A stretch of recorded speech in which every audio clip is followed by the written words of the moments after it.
My own sister destroyed my engagement by getting drunk at our rehearsal dinner and confessing her love for my fiancé in front of 40 wedding guests, including both our families and all our friends. Now he's questioning our entire relationship and wants to cancel the wedding. The wedding is in 3 months. My sister Eliana, 27F, was supposed to give her maid of honor speech at our rehearsal dinner last weekend. Instead, she got completely wasted and confessed to our entire family that she's been in love with my fiancé David, 29M, since the day she met him 4 years ago. I'm Hazel, 25F, and I've been with David for 3.5 years. We got engaged 8 months ago. Eliana has been my closest friend my entire life. We shared everything growing up. When our parents divorced when I was 12 and she was 14, we basically raised each other while mom worked 2 jobs. Eliana helped me through high school, college applications, my first heartbreak, everything. I thought I knew her better than anyone. David and I met through Eliana's college roommate Sarah. Eliana was in her senior year at State, majoring in journalism. I was a sophomore at the community college nearby, studying to transfer to a 4-year school. Eliana lived off campus with Sarah and 2 other girls in this big house that was always full of people. I visited Eliana there probably twice a month. One weekend in October, Eliana invited me to a Halloween party at their house. She had been talking about this guy David for weeks. He was Sarah's friend from her internship at the local newspaper. Eliana kept mentioning how funny he was, how he always brought good snacks to their study sessions, how he helped Sarah fix her computer. She never said she liked him, but the way she talked about him was different. She would smile when she said his name. The night of the party, Eliana spent 2 hours getting ready. She wore this black dress I had never seen before and did her makeup differently. When I asked if she was trying to impress someone, she laughed and said she just wanted to look nice for the party. David showed up around 9. He was tall with dark hair and glasses, wearing a zombie costume that looked like he put it together in 5 minutes. Eliana introduced us, and we talked for maybe 10 minutes about school and work. He was easy to talk to, made jokes that actually made me laugh. Then Sarah dragged him away to meet some other people. I spent most of the party talking to Eliana's other friends. Eliana seemed distracted all night. She kept looking around the room, and I noticed she was watching David a lot. When he was talking to other girls, she would find reasons to walk past their conversations. When someone spilled beer on his shirt, Eliana was the first person to offer him a clean one. Around midnight, David found me in the kitchen getting water. We ended up talking for 2 hours. He told me about his job at the newspaper, his plans to move to the city after graduation. I told him about wanting to transfer to study education. We talked about books, movies, places we wanted to travel. The conversation felt natural, like talking to someone I had known for years. When I was leaving the next morning, David asked for my number. He said he wanted to continue our conversation sometime. I gave it to him without thinking about it. Eliana was still asleep, so I left her a note saying I had fun and would call her later. David texted me the next day asking if I wanted to get coffee. We met that Tuesday at a place near my campus. We talked for 4 hours. He walked me to my car and asked if he could see me again. I said yes. I called Eliana that night to tell her about the coffee date. She was quiet for a long time. Then she said that was great and she was happy for me. Her voice sounded flat, different from her usual excitement when I told her about guys I was interested in. When I asked if something was wrong, she said she was just tired from studying. David and I went on 3 more dates that week. On Friday, he asked if I wanted to be exclusive. I said yes. I was falling for him quickly. He was kind, smart, made me laugh. He remembered small things I told him and asked thoughtful questions about my life. I wanted Eliana to get to know David better since we were getting serious. The next weekend, I brought him to Eliana's house for a movie night. Eliana was polite but distant. She barely talked to David directly, mostly addressed her comments to me or Sarah. When David tried to joke with her the way he joked with everyone else, she would give short answers and look at her phone. Over the next few months, Eliana's behavior around David stayed the same. She was never rude, but she never warmed up to him either. When David and I would visit, she would find excuses to leave the room or invite other people over so she didn't have to talk to him one-on-one. I asked her several times if she had a problem with David. She always said no, she just needed time to get used to me having a serious boyfriend. After Eliana graduated, she moved back home with our mom for a few months before getting a job at a magazine in the next town over. David and I were living together by then. Eliana visited us maybe once a month, always with advance notice, always bringing someone else with her. She never stayed overnight, even though we had a guest room. When David proposed last year, Eliana cried when I called to tell her. She said she was so happy for me and couldn't wait to plan the wedding. She threw herself into maid of honor duties immediately. She researched venues, helped me shop for dresses, organized my bachelorette party. She seemed genuinely excited about the wedding. The engagement party was at our house last spring. Eliana gave a speech about how she had watched me grow up, how she knew I would find someone who appreciated how special I was. She talked about how patient and kind David was, how he made me laugh, how happy she was to welcome him to the family. Everyone cried. David hugged her afterward and thanked her for taking such good care of me all these years. Planning the wedding brought Eliana and David closer. They would text about surprise decorations for me or presents they wanted to buy together. Eliana started staying for dinner when she visited. She and David would talk about work, about books they were both reading. I was relieved they were finally building a relationship. 3 weeks ago, Eliana called me crying. She said she had been dating this guy Marcus for 6 months and thought things were getting serious. Then she found out he was also seeing someone else. She was heartbroken. I invited her to stay with us for a few days to get her mind off things. David was incredibly sweet to Eliana that week. He made her favorite breakfast every morning, rented movies he knew she liked, listened when she wanted to talk about Marcus. He told her she deserved someone who would treat her like she was the only woman in the world. Eliana seemed to cheer up by the end of the week. The rehearsal dinner was last Saturday at David's parents' house. About 40 people were there, both families, the wedding party, close friends. Eliana had been working on her speech for weeks. She practiced it for me the week before, and it was beautiful. She talked about our childhood, how protective we were of each other, how she knew David was the right person for me because of the way he looked at me. Dinner went perfectly. Everyone was laughing, sharing stories, taking pictures. Eliana seemed happy and relaxed. She had 2 glasses of wine during dinner, which was normal for her. After we finished eating, David's dad started the speeches. David's best man went first, then his sister, then my mom. Everyone's speeches were sweet and funny. Then Eliana stood up. She had a piece of paper in her hand with her speech written on it, but she didn't look at it. She started by talking about how much she loved me, how proud she was to be my sister. Then she said she had something she needed to tell everyone. Her voice got shaky. She said she had been keeping a secret for years, and she couldn't keep it anymore. She looked directly at David and said she fell in love with him the night we met. She said she had planned to ask him out at the Halloween party, but then he started talking to me instead. She said she watched us fall in love and never said anything because she didn't want to hurt me. She said every day for the past 3.5 years had been torture, watching the man she loved with her sister. The room went completely silent. David's face went white. I felt like I couldn't breathe. Eliana kept talking. She said she tried to date other people to get over David, but no one compared to him. She said she volunteered to be my maid of honor because she wanted to be close to him, even if it hurt. She said she couldn't stand at the altar and watch me marry him without telling the truth. Then she said she was sorry and ran out of the house. Half the people at the dinner followed her outside. The other half just stared at me and David. David's mom started crying. My mom looked like she wanted to disappear. David and I left immediately. We drove home in complete silence. When we got to our house, David went straight to the guest room and closed the door. I sat in our living room until 3 in the morning, staring at the wall. I haven't talked to Eliana since Saturday night. She's called me 15 times and sent dozens of texts apologizing. She says she was drunk and didn't mean to say any of that in front of everyone. She says she just wanted to tell me privately before the wedding so she could step down as maid of honor. She says she never tried to interfere with our relationship and never would. David has barely spoken to me since Saturday. He goes to work, comes home, eats dinner in silence, goes to bed early. When I try to bring up what happened, he says he needs time to think. Yesterday he asked if I knew about Eliana's feelings. When I said no, he nodded and went back to reading his book. My mom called yesterday. She said Eliana has been staying at her house since Saturday, crying constantly. She says Eliana feels terrible about ruining the rehearsal dinner and wants to make things right. She asked if I would talk to Eliana, but I told her I'm not ready. The wedding is in 12 weeks. We've paid for everything. The invitations are already sent. I don't know if Eliana expected me to call off the wedding after her speech, or if she thought David would leave me for her, or if she really just lost control after drinking. I don't know if I can trust anything she's ever told me about supporting my relationship with David. I keep thinking about all the times Eliana seemed uncomfortable around David, all the times she left when he was visiting, all the times she brought other people when she came to see us. I thought she just needed time to adjust to me being in a serious relationship.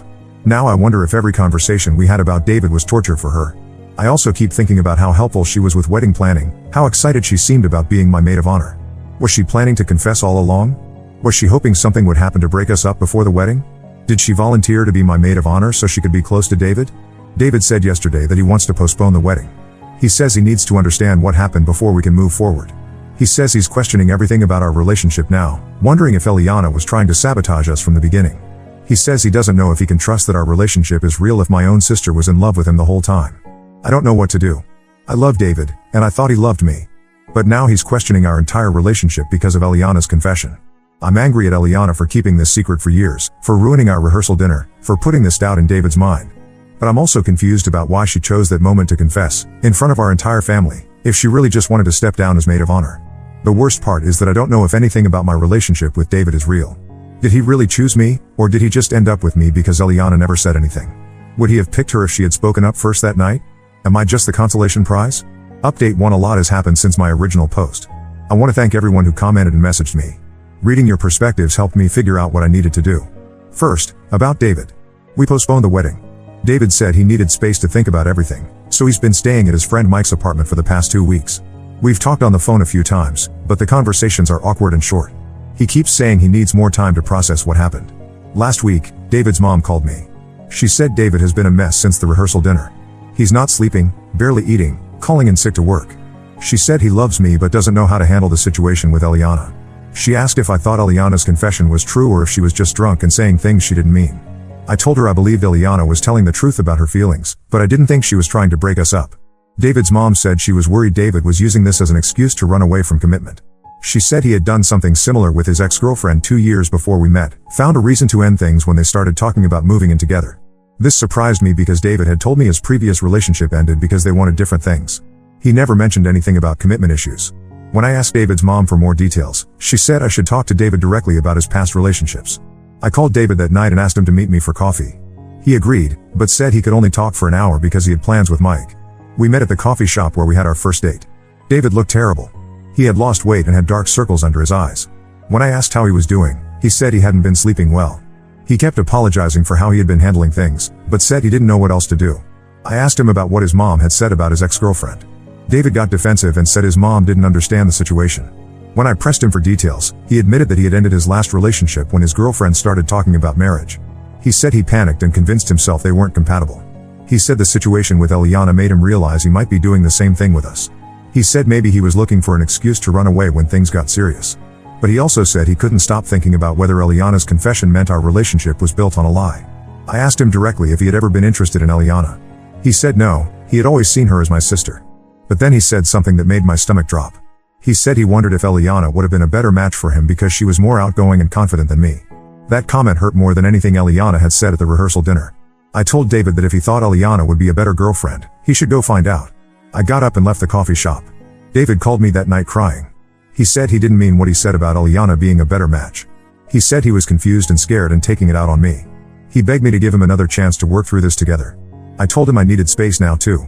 I said I couldn't be with someone who was comparing me to my sister or looking for excuses to run away when things got difficult. I told him to call me when he decided whether he actually wanted to be with me or not. Now for Eliana. She's been trying to contact me constantly since the rehearsal dinner. She leaves voicemails crying and apologizing. She sent flowers to my work with a note saying she would do anything to fix this. She even showed up at my house last week, but I didn't answer the door. My mom has been calling me every few days asking me to talk to Eliana. She says Eliana is in a really bad place, not eating or sleeping, took time off work. She says Eliana never meant to hurt me and was just trying to be honest before the wedding. Yesterday, my mom told me something that changed everything.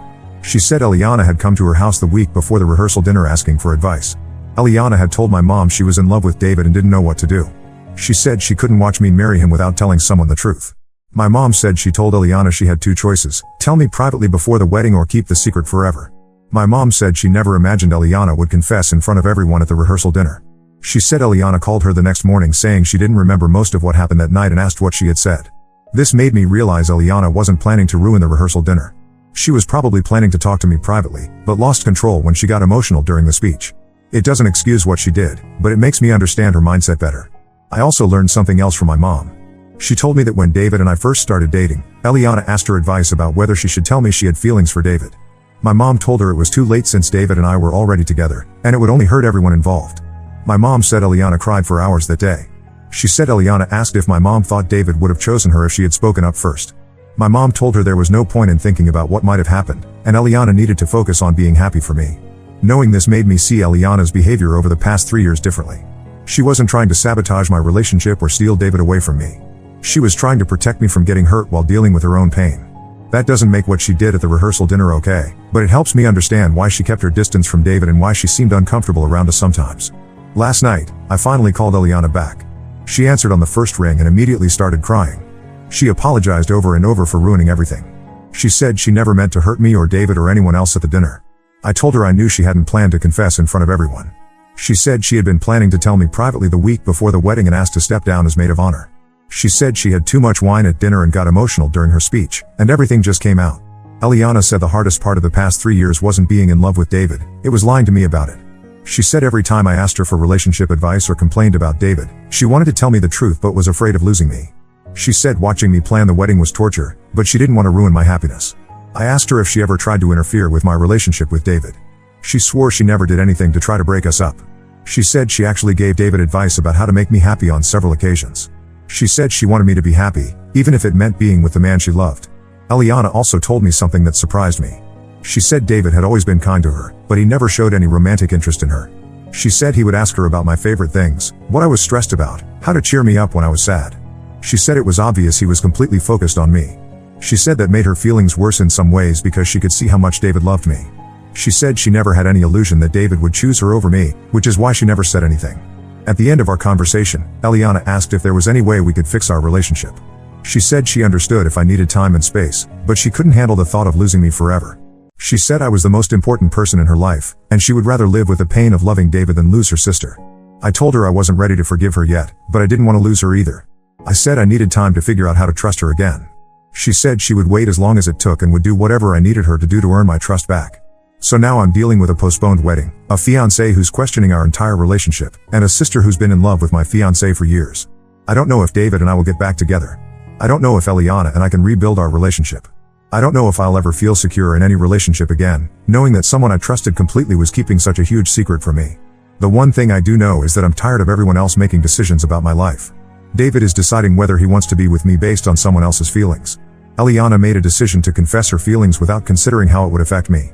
My mom made a decision to give Eliana advice without telling me what was happening. I'm moving forward with my life whether David decides to come back or not. I'm not going to wait around for him to figure out whether our relationship is real. I know it was real for me, and that's all I can control. Update 2: I wasn't planning to post another update, but several people have messaged asking for news. The situation has gotten more complicated, and I could use some outside perspective. David and I are officially broken up. 3 weeks ago, he called and said he couldn't get past what happened at the rehearsal dinner. He said every time he looked at me, he thought about Eliana's confession and wondered if our relationship was based on deception. He said he loved me but couldn't trust that our love was genuine if my sister had been manipulating things from the beginning. I told him Eliana hadn't manipulated anything, that she had actually helped our relationship in many ways. I reminded him of all the times Eliana gave him advice about gifts for me, helped him plan surprises, supported our relationship publicly. David said that made it worse because it meant Eliana was a better actress than he thought. David also said he needed to figure out his own issues with commitment before he could be in any serious relationship. He admitted that his mom was right about him running away when things got serious. He said the situation with Eliana gave him an excuse to avoid dealing with his fear of marriage. I was angry that he was using Eliana's confession as a reason to end our relationship when the real issue was his commitment problems. I told him he was being a coward and using my sister's feelings as an excuse to run away from me. He said maybe I was right, but he couldn't change how he felt. We divided our things the next week. David moved back to his own apartment. We canceled the wedding vendors and lost most of our deposits. I kept the engagement ring because David said he couldn't look at it anymore. The hardest part was telling our families and friends. Most people were supportive, but a few people made comments about how they weren't surprised given what happened at the rehearsal dinner. David's mom called me crying and apologizing for her son's behavior. She said she knew David loved me but he was too scared to fight for our relationship. My relationship with Eliana has been slowly improving. We've been meeting for lunch once a week for the past month. The conversations are still awkward sometimes, but we're rebuilding trust. Eliana has been seeing a counselor to work through her feelings about David and her guilt about the rehearsal dinner.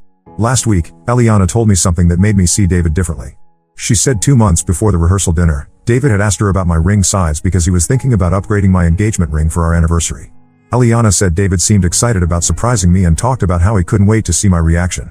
She said David also asked her about my thoughts on having kids soon after marriage. Eliana told him I wanted to wait a few years to focus on my career first. David said that was fine with him, he just wanted to make sure they were on the same page about timing.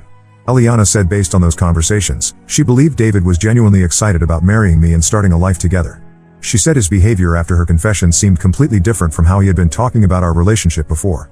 This made me think David really was using Eliana's confession as an excuse to run away from commitment. It hurt to realize the man I thought wanted to spend his life with me was actually looking for a way out. But then something happened that made the situation even more complicated. Last Tuesday, I was having lunch with my friend Sarah, Eliana's old roommate who introduced me to David. Sarah had been at the rehearsal dinner and witnessed Eliana's confession. Sarah told me she had information about that night that I needed to know.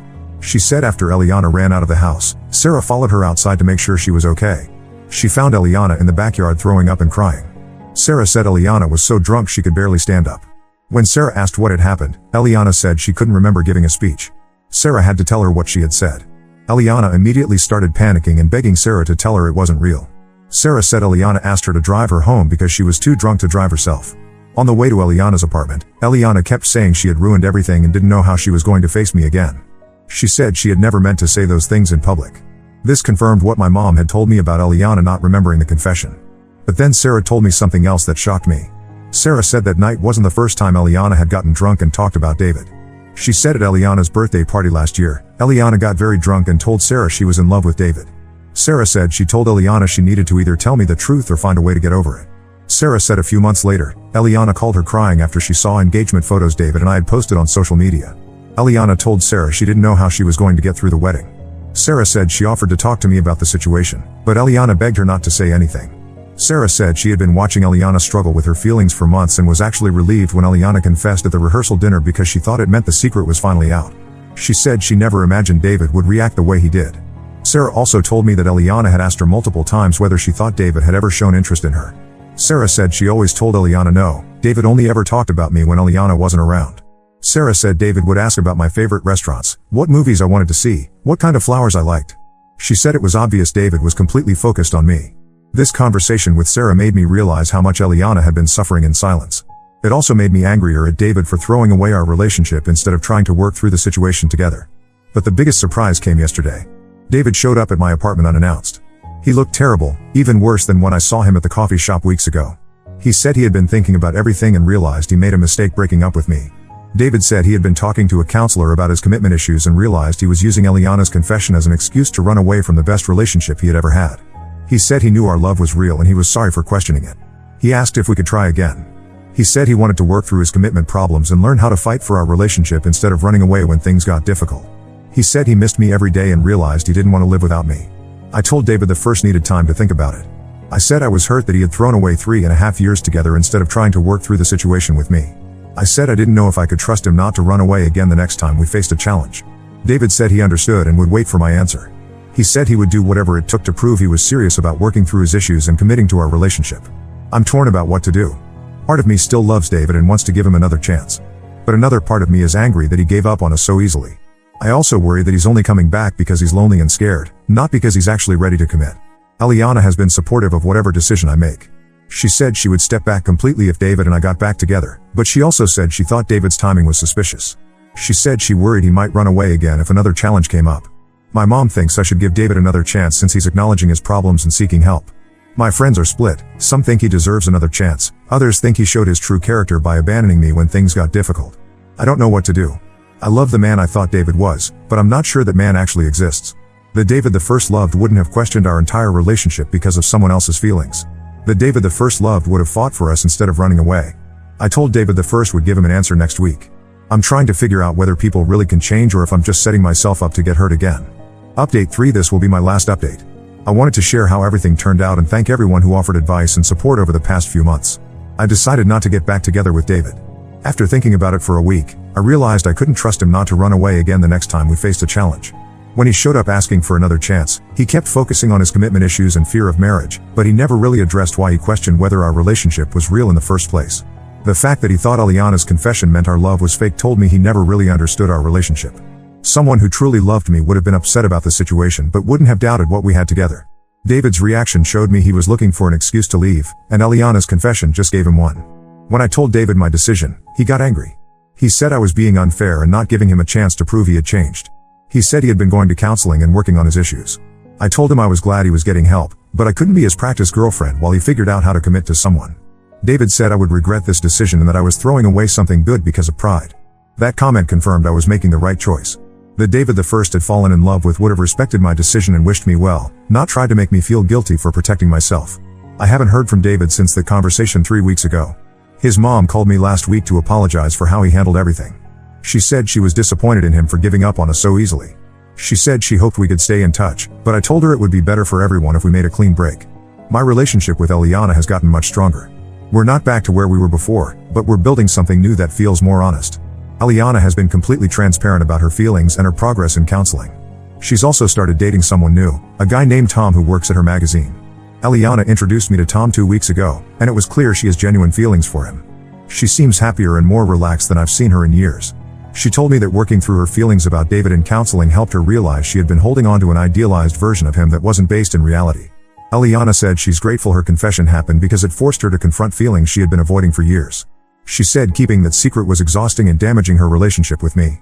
Now that everything is out in the open, we can rebuild our relationship on an honest foundation. We talked about the rehearsal dinner last week. Eliana said she knows she hurt me deeply and understands why I needed time to forgive her. She said she would always regret how she handled the situation, but she's learned from it. She promised she would never keep secrets from me again, especially about anything that could affect my relationships. I believe her. Eliana has always kept her word, and I can see she's genuinely committed to being honest with me going forward. The past few months have shown me that our relationship is strong enough to survive this kind of challenge. As for me, I'm doing well. I took a new job last month that pays better and gives me more responsibility. I moved to a smaller apartment that's just mine. I've been spending time with friends I neglected while I was focused on wedding planning.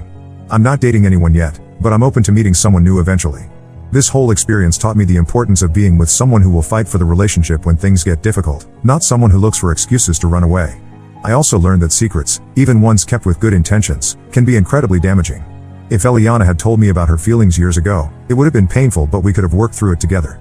Instead, the secret grew bigger and more complicated until it exploded at the worst possible moment. Some people have asked if I think Eliana's confession was really an accident or if she planned it. After everything that's happened, I believe it was genuinely unplanned. Eliana was drunk, emotional, and had been carrying this secret for years. When she got up to give her speech about love and marriage, everything just came out. That doesn't excuse what happened, but it helps me understand it. Eliana wasn't trying to sabotage my wedding or steal David away from me. She was a woman in pain who lost control at the worst possible moment. The hardest part of this whole situation wasn't Eliana's confession or even David leaving me. It was realizing that the man I thought I knew well enough to marry was actually someone who would abandon me when things got complicated. That's a lesson I won't forget. I'm glad this happened before the wedding instead of after. Better to learn David's true character while we were engaged than to discover it 5 or 10 years into marriage when we had children and more complicated lives to untangle. Eliana and I are planning a sister's trip next month, just the two of us, something we haven't done in years. We're going to visit some national parks and spend time rebuilding our relationship without the pressure of family events or other people's opinions. I'm looking forward to it. Eliana will always be my sister, and I'm grateful we found our way back to each other. As for David, I wish him well, but I'm done looking backward. I'm focused on building a life that makes me happy, with people who will stick around when things get tough. Thank you to everyone who read my posts and offered support. Writing everything out helped me process what happened and figure out what I really wanted. Sometimes you need outside perspectives to see your situation clearly, and the comments here definitely helped me do that. I'm closing this chapter of my life and looking forward to whatever comes next. Now let's move to the next story. Story 2. My husband ignored my needs during pregnancy, and I was expected to cook for my in-laws every night while pregnant. When I refused, my marriage nearly ended. I never imagined I'd be in this situation, but here I am, 12 weeks pregnant and more stressed than I've ever been in my life. I'm Lily, 28F, and I've been married to Adam, 30M, for about 2 years now. We met 6 years ago at a mutual friend's barbecue. I remember being drawn to his easygoing nature and infectious laugh. We hit it off immediately, bonding over our shared love of obscure indie bands and terrible sci-fi movies. Our relationship progressed quickly after that. Within a year, we were living together, and a year after that, Adam proposed during a weekend trip to the beach. It was perfect, just the two of us, the sound of waves crashing, and a beautiful sunset. We got married in a small ceremony surrounded by our closest friends and family. Everything seemed like a fairy tale. I should probably mention that Adam comes from a very close-knit family. They're the type that has Sunday dinners together every week and celebrates every minor holiday as if it's Christmas. At first, I found it endearing. My own family is much smaller and more spread out, so the warmth and togetherness of Adam's family was a nice change. When we first moved in together, Adam's mom, Carol, 55F, would stop by once a week with homemade meals or to help with laundry. I appreciated the gesture, even if it sometimes felt a bit intrusive. Adam's sister, Megan, 32F, lived just a few blocks away and would often pop in for coffee or to borrow something. It was all manageable then, and I tried to embrace the family-oriented lifestyle. Fast forward to now. We found out I was pregnant about a month ago. We were overjoyed. We'd been trying for a baby for about 6 months, and it finally happened. In our excitement, we decided to host a small dinner party to announce the news to our families. That's when the trouble started. Since the announcement, Adam's family has been showing up at our house almost every day. His mom, Carol, comes by in the afternoons to help with housework, which usually means rearranging things and criticizing my cleaning. Megan drops in unannounced with her kids, turning our quiet evenings into chaotic playdates. Even Adam's dad, Tom, 57M, who used to be content staying at home, now finds reasons to visit regularly. The problem is, I work full-time as a software developer at a demanding startup. I'm often coding until late in the evening, and I don't get home until around 6 p.m. most days. Adam works similar hours as a marketing manager for a large corporation. The real issue is that he keeps inviting his family over for dinner without checking with me first. And guess who's expected to cook for everyone? That's right, me. I've always enjoyed cooking. It used to be my way of unwinding after a long day. I'd put on some music, pour a glass of wine, before the pregnancy, of course, and lose myself in chopping vegetables and experimenting with new recipes. But now, it's become a huge burden. I'm exhausted after work, dealing with morning sickness that lasts all day, and the last thing I want to do is come home and cook for 6 to 8 people. Adam doesn't seem to understand how draining this is for me. He just expects me to whip up meals for his family at a moment's notice. When I try to explain that I'm too tired, he'll say something like, "Can't you just throw together a quick pasta dish?" As if feeding a crowd is no big deal. I've tried talking to Adam about this multiple times. I've explained how tired I am, how the constant visits are stressing me out, and how I need more time to rest. But he doesn't listen. He just says, "They're family, Lily. We can't turn them away." It's like he's completely blind to my needs. The situation is starting to affect my work. I'm falling behind on projects because I'm so exhausted all the time. My team leader has noticed and asked if everything was okay. I didn't know what to say. How do you explain that your husband's family is driving you to the brink of a breakdown? Last week, things came to a head. I had a particularly rough day at work. We were launching a new feature, and there were last-minute bugs that needed fixing. I didn't leave the office until 7 p.m., and I was feeling especially nauseous. All I wanted was to crawl into bed with some crackers and ginger ale. Instead, I came home to find Adam's parents, sister, brother-in-law, and their 2 kids all sitting in our living room. The kids were running around, screaming and knocking things over. Carol was in the kitchen, rifling through our cupboards and complaining about our lack of proper cooking utensils. Adam was lounging on the couch, beer in hand, looking completely relaxed. When he saw me, he cheerfully announced, "Look who's here." I told them you wouldn't mind whipping up dinner for everyone. That was the last straw. I lost it. I snapped at him, saying, "Then you can cook for them," and stormed off to our bedroom. Adam followed me, furious. He accused me of being disrespectful to his family and embarrassing him. We had a huge argument where he said I was trying to come between him and his family. I couldn't believe what I was hearing. All I wanted was some peace and time to rest during my pregnancy. The next day, I packed a bag and went to stay with my parents. They live about an hour away, in the same town where I grew up. Being back in my childhood home has been both comforting and strange. My mom, 59F, has been wonderfully supportive, making sure I eat properly and get enough rest. My dad, 61M, is quieter about the whole thing, but I can tell he's worried. It's been a week, and Adam has barely reached out. He sent one text asking when I'm coming home, but that's it. No apology, no acknowledgement of my feelings. I'm starting to wonder if he even cares that I'm gone. I'm at a loss. I love Adam, I really do. When it's just the 2 of us, things are great. He can be thoughtful and caring, and we still make each other laugh. But I can't handle this situation anymore. His family is constantly in our space, and he seems to care more about their feelings than mine. I'm worried about the stress affecting my pregnancy. My doctor has already commented on my elevated blood pressure at my last checkup. But I also don't want to break up my marriage. The thought of being a single mother terrifies me. Am I overreacting? Should I just suck it up and deal with the constant visits? Or am I right to stand my ground? I could really use some advice on how to handle this situation. I feel like I'm at a crossroads, and I don't know which way to turn. Update 1. It's been about 2 weeks since my last post, and a lot has happened. First, I want to thank everyone for their support and advice. Your comments really helped me gain perspective on the situation and gave me the courage to take action. After spending a week at my parents' house, I decided it was time to face the music. The distance had given me some clarity, but I knew I couldn't hide forever. I called Adam and asked if we could meet at a neutral place to talk.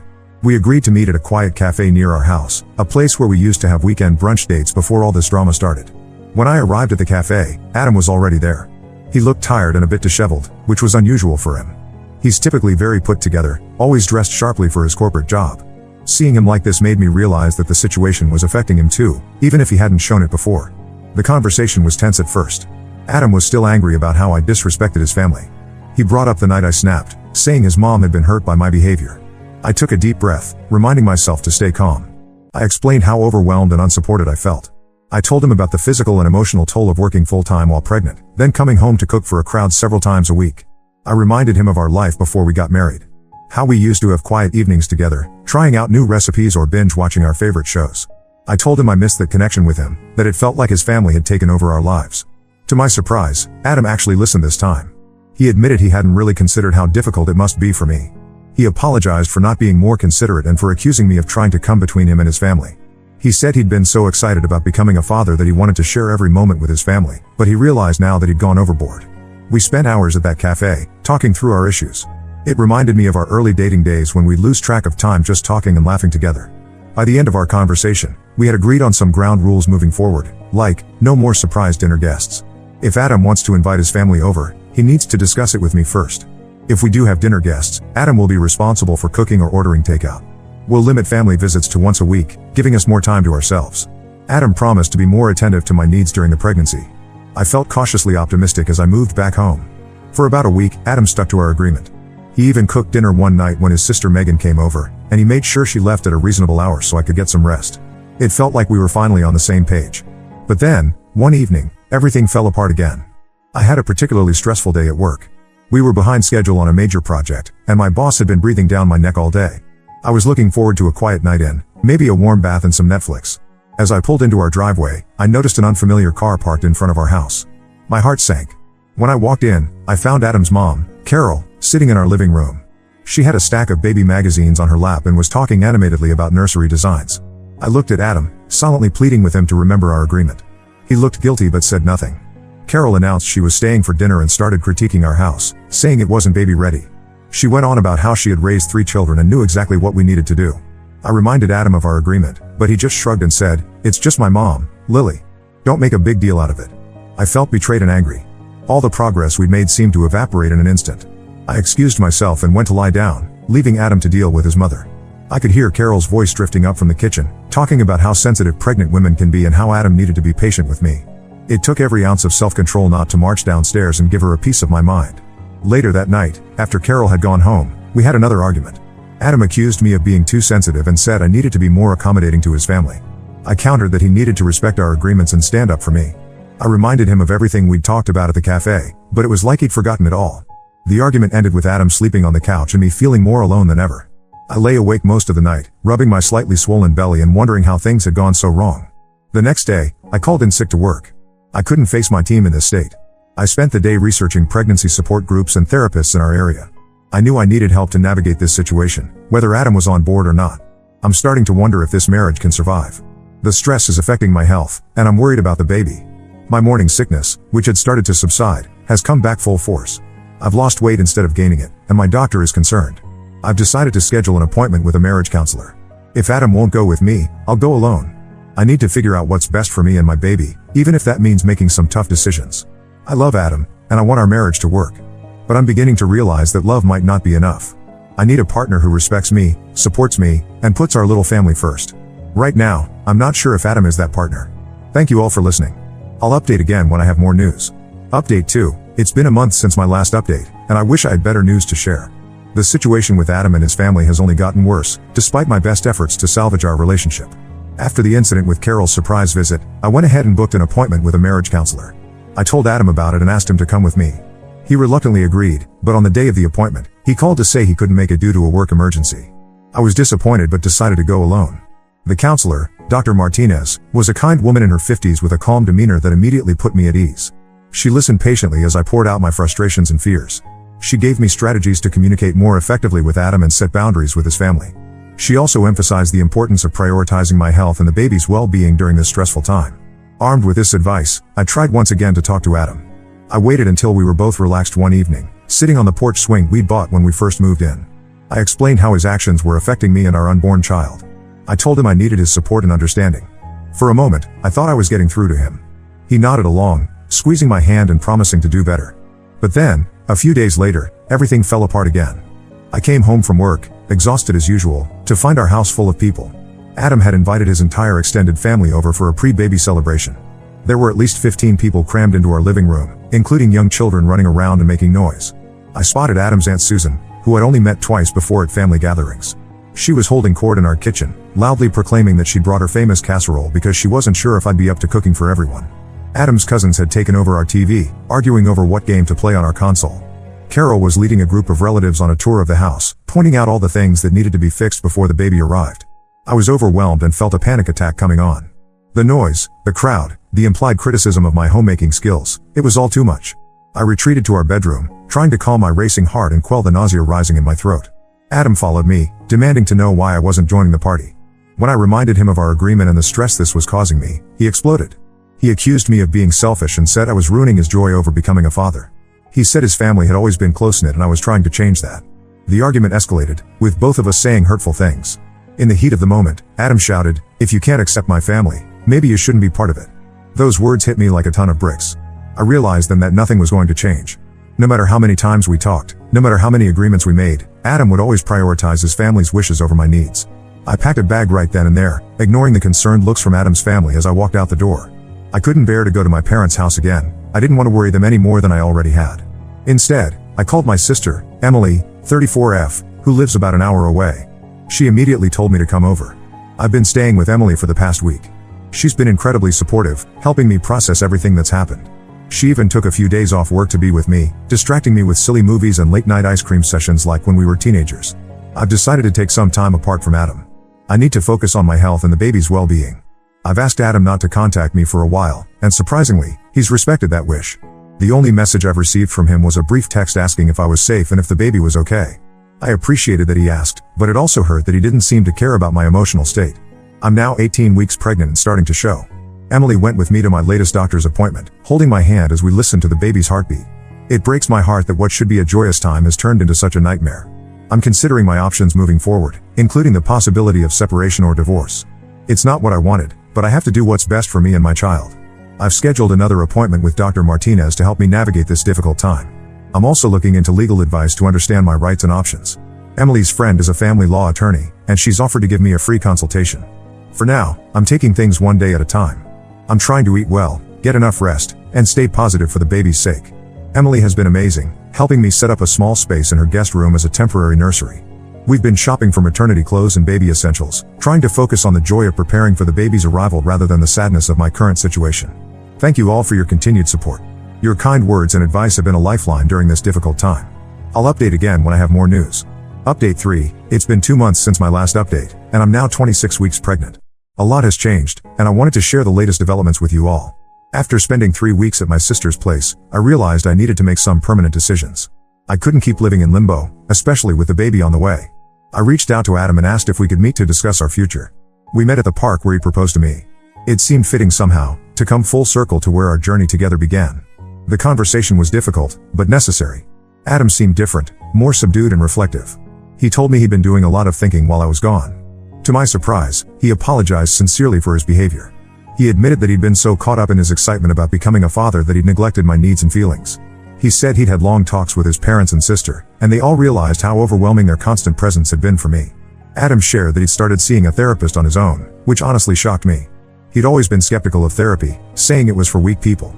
Hearing that he'd taken this step on his own showed me he was serious about changing. He asked if I would consider coming back home, promising things would be different. He said he'd set clear boundaries with his family, limiting their visits to once a week and always with advance notice. He also promised to take on more responsibility around the house, including cooking when we have guests. I was cautiously optimistic but still hesitant. I told Adam I needed more time to think about it. I went back to my sister's place and spent the next few days weighing my options. Emily was supportive but cautious, reminding me to put myself and the baby first, whatever I decided. After much consideration and discussions with my sister and Dr. Martinez, I decided to give our marriage another chance. I moved back home last week, and so far, Adam has been true to his word. His family hasn't visited once without calling ahead first. When his parents did come over for dinner last weekend, Adam cooked the entire meal himself. It wasn't perfect, the chicken was a bit dry and the vegetables overcooked, but the effort meant a lot to me. We've also been attending couples counseling together, which has been helping us communicate better and understand each other's perspectives. It's not always easy, and we've had a few heated moments during sessions, but we're both committed to making it work. I'm cautiously hopeful about our future. The baby is due in about 3 months, and I'm starting to feel excited again rather than stressed. We've been working on the nursery together, and it feels like we're finally on the same team. Adam has been much more attentive to my needs. He's been coming to all my prenatal appointments, asking questions, and taking notes. He even signed us up for a childbirth class, something I never thought he'd be interested in. His family has also made efforts to respect our boundaries. Carol called to apologize for her behavior, admitting she had been overbearing in her excitement about becoming a grandmother. She asked how she could support us better, which was a huge step forward. I know we still have a long way to go, and I'm staying vigilant to ensure Adam continues to respect my boundaries.